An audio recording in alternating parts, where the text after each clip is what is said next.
There is a monster in the world of physics that is more terrifying than any shark, any storm, or any wild animal. It is a monster you cannot see, you cannot smell it, and by the time you feel it, you are already dead. It is called asterisk delta P asterisk. Differential pressure. It happens when two bodies of water with different pressures intersect.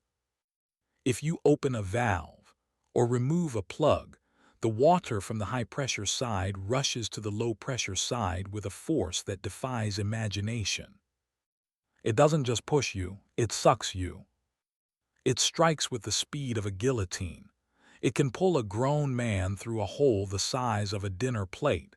It can strip the flesh from your bones. It can liquefy you. On February 25, 2022, 5 commercial divers were working in the warm waters off the coast of Trinidad. They were doing a routine job, a job they had done a dozen times. They were inside a hyperbaric chamber, sitting comfortably in an air pocket, working on a massive underwater oil pipeline. They were joking, they were laughing, they were thinking about going home for the weekend. Then they removed a plug. In a fraction of a second, a vortex formed. The Delta P monster woke up. With a roar like a jet engine, the water, the oil, and the 5 men were sucked into the pipe. A pipe that was only asterisk 30 inches wide asterisk asterisk. They were dragged like ragdolls into a dark, oily steel intestine. They were battered, they were broken. But they didn't die instantly. They survived the suction. And then the real nightmare began. Trapped hundreds of feet inside a pipeline, buried under the ocean, swimming in crude oil with almost no air, one man decided he would not die in the dark. He decided to crawl. He crawled over the bodies of his friends. He crawled through the sludge. He crawled toward a faint hope of life, screaming a promise he ultimately couldn't keep. This is the story of Christopher Boodram and the Paria Pipeline disaster. It is a story of survival, yes, but it is also a story of a rescue gone wrong in the most criminal, heartbreaking way imaginable. It is a story that will make you terrified of small spaces and furious at the bureaucracy that let 4 men die while they banged on the walls for help. If you are claustrophobic, look away now. If you want to know the true cost of corporate negligence and the incredible grit of a man who crawled out of hell, please hit that subscribe asterisk button. You need to hear this story because it serves as a brutal reminder. When the clock is ticking, rules and regulations are a death sentence. To understand the tragedy, we have to look at the team. They worked for LMCS, Land and Marine Construction Services. These were not amateurs, they were seasoned commercial divers. Faisal Kurban asterisk was the legend. He was the father figure of the group, experienced, calm, respected. Rishi Nagasar asterisk was the quiet, hardworking one. Yusuf Henry asterisk was the young, energetic father who adored his kids. Kazim Ali Jr. was the son of the company owner. He was there to learn, to follow in his father's footsteps. And Christopher Boodram asterisk, the survivor, a tough, determined man who viewed these guys not just as co-workers but as brothers. The job seemed simple. There was a U-shaped pipeline on the seabed, about 60 feet down. The pipe was filled with oil. Their job was to perform maintenance on a riser. They installed a habitat, a hyperbaric chamber around the pipe. This is basically an upside-down box filled with air, clamped over the pipe underwater. It allows divers to work dry while sitting on the seabed. They drained the water inside the habitat. They were dry, they took off their helmets, they were chatting. The plan was to remove an inflatable plug from the pipe to clear an obstruction. They assumed the pressure inside the pipe was equalized with the pressure outside. They were wrong. Inside the pipe, there was a vacuum, a massive pocket of low pressure created by the oil levels. Outside, there was the heavy, crushing weight of the ocean. The moment they loosened that plug, nature sought balance. 2:45 p.m. The divers were standing on the scaffolding inside the dry habitat. They unbolted the flange. They started to pull the plug. Suddenly, a sound like a bomb going off. Whoosh! The water level inside the habitat rose instantly. It wasn't a flood, it was a vacuum cleaner. The pressure difference, delta P, created a violent suction vortex at the mouth of the 30-inch pipe. It grabbed the plug, and then it grabbed the men. Imagine the physics. A 30-inch pipe is roughly the size of a large truck tire. It is a tight fit for one person to crawl through slowly. The vortex sucked **5 men into that hole simultaneously. It was a human traffic jam, moving at 50 miles per hour. They were twisted, they were crunched, shoulders dislocated, ribs cracked, skin scraped off against the rusty steel walls and barnacles. They were dragged into the darkness. First Christopher, then Faisal, then the others. They were hurtled through the pipe, tumbling through a mixture of seawater and crude oil. The scuba tanks which were inside the habitat were sucked in with them. The tools were sucked in. The scaffolding was sucked in. And then movement stopped. They hit an air pocket. They were deep inside the horizontal section of the pipeline. Alive. Christopher Boodram opened his eyes. He saw nothing, pitch black. He tasted oil. It was in his mouth, his nose, his eyes. He gasped for air. The air was foul, filled with methane and fumes. He felt around. He felt limbs, he felt bodies. He screamed out names. Faisal, Yusuf. Voices answered him, groans of pain. I'm here, my leg is broken, I can't see. They realized the horror of their position. They were inside a steel tube, barely wide enough to turn your head. They were lying on top of each other. The water level was about halfway up the pipe. They had a small crescent of air at the top to breathe. But the air was toxic, and the oil was burning their skin. Christopher Boodram did a head count. All 5 were there.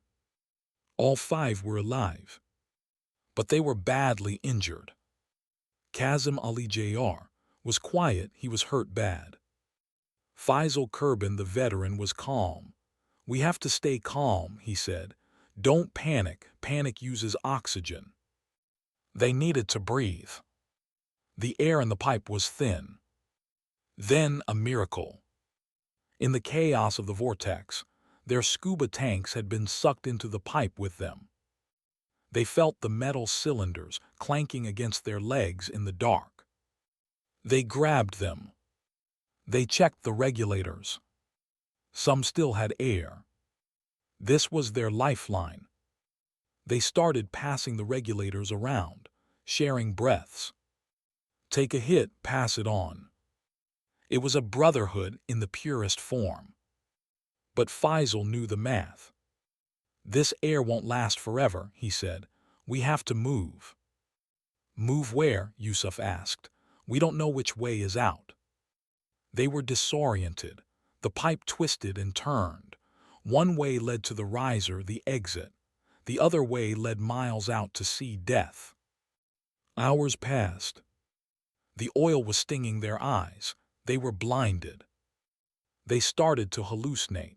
The methane gas was affecting their brains. Christopher Boodram felt a surge of adrenaline. He couldn't just wait to die.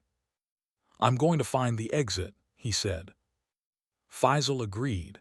"Go, if you make it, send help." But the pipe was clogged.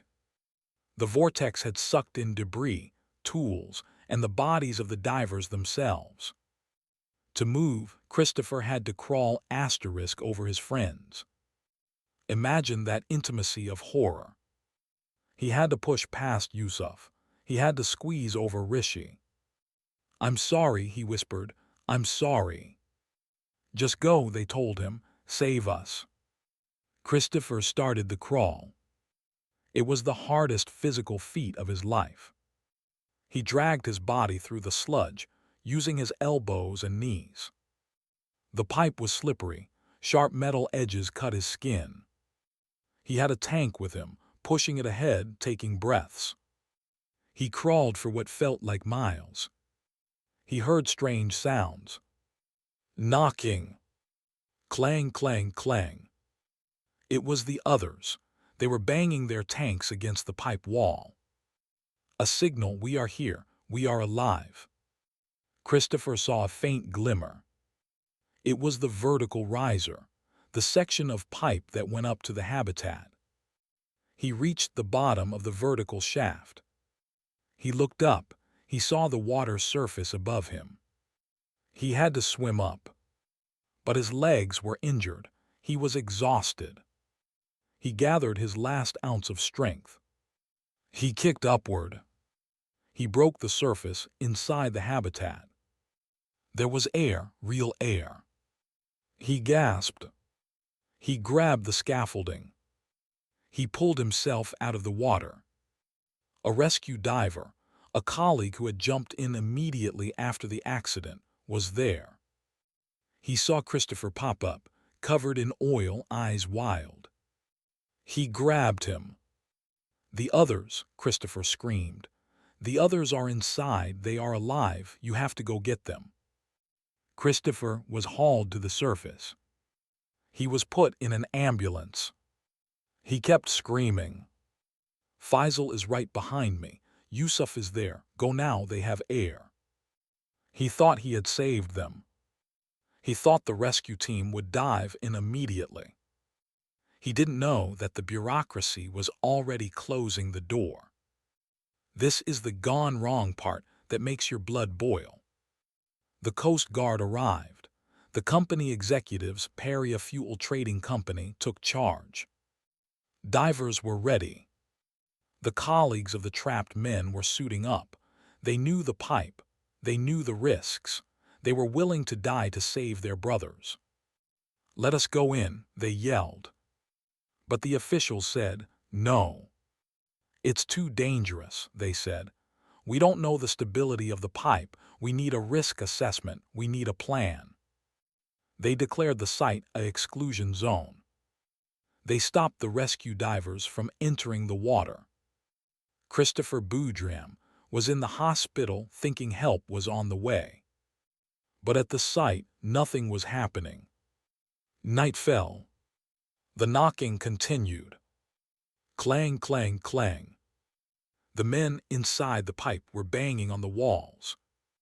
They could hear the boats above them. They knew Christopher had made it out. They were waiting for the hand to reach down and pull them up. They waited. And they knocked. The sound resonated through the steel. The people on the surface could hear it. The sonar picked it up. It was the heartbeat of 4 men refusing to die. Saturday, February 26. The sun rose. The knocking was still there, fainter now but there. The families of the divers gathered at the gate. They were screaming, "Why aren't you sending anyone down?" Paria officials held press conferences. They used words like procedures and protocols. They sent down an ROV, remote-operated vehicle, a robot camera. The robot went into the pipe. It saw the scuba tanks. It saw the obstruction. But a robot cannot pull a man out. The volunteer divers begged again. "We can go in. We can chain gang it. We can pull them out." Permission denied. They claimed they didn't want to add more casualties. They prioritized the potential safety of the rescuers over the certain death of the trapped men. Sunday, February 27. The knocking stopped. The air ran out. The toxic fumes did their work. Or maybe the rising water finally claimed them. Inside that pipe, Faisal, Rishi, Yusuf, and Kazim died waiting. They died knowing that just a few hundred feet away, there were people who could save them, but who chose not to. Monday, February 28. 3 days after the accident, the operation was officially changed from rescue to recovery. Now they allowed the divers to go in, or rather, they used tools to flush the bodies out. They opened the pipe. The bodies of Faisal, Yusuf, and Kazim washed out. Rishi's body wasn't found until days later, deep inside the pipe. They were recovered. They were still wearing their gear. They had held on until the very end. Christopher Boodram survived, but he wishes he hadn't. In interviews, he breaks down. He says, "I told them I was coming back. I promised them." He carries the weight of those 4 lives. He has to live with the knowledge that his crawl was in vain. He crawled through hell to get help, and the help refused to move. Part 11. The Commission of Inquiry. A commission of inquiry was launched in Trinidad. The findings were damning. They called the company's decision to stop the rescue criminal. They said there was a window of opportunity to save the men. They said Paria Fuel Trading Company acted with gross negligence. But for the families, reports don't bring back fathers. Faisal's son, who was also a diver, was on the surface that day. He was ready to dive. He was stopped by a security guard. He had to stand there and listen to his father die. The Paria Pipeline disaster is a modern horror story. It's not about nature being cruel. It's about systems being cruel. Delta P is physics. It has no malice. But the decision to stand down, that was human. It highlights the paralysis of modern corporate culture. The fear of liability was greater than the value of human life. And the sensory details of the pipe. The claustrophobia, the oil, the darkness. It is the closest thing to being buried alive. Christopher Boodram's crawl is one of the greatest feats of physical endurance ever recorded. He crawled through a 30-inch tube filled with sludge and bodies. Just try to imagine fitting your shoulders into a space that tight. Now add oil. Now add terror. Christopher Boodram is a hero. Faisal, Rishi, Yusuf, and Kazim are martyrs of the industry. Their story serves as a blood-written warning to every diver, every engineer, and every manager. When lives are on the line, the rule book should be thrown out the window. Because while the executives were reading protocols, the men in the pipe were tapping out their final goodbyes. This story makes me furious. The idea that they heard them knocking and did nothing is unforgivable. Do you think the rescuers should have ignored orders and jumped in anyway? Or is the risk of Delta P too great? Let me know your thoughts in the comments below. If you are shaken by this story of the invisible killer, please hit that *** button and subscribe ***. I have a story coming next week about a skydiver who fell 14,000 feet and survived because she landed on a fire ant hill. Stay safe, respect the pressure, and never leave a brother behind.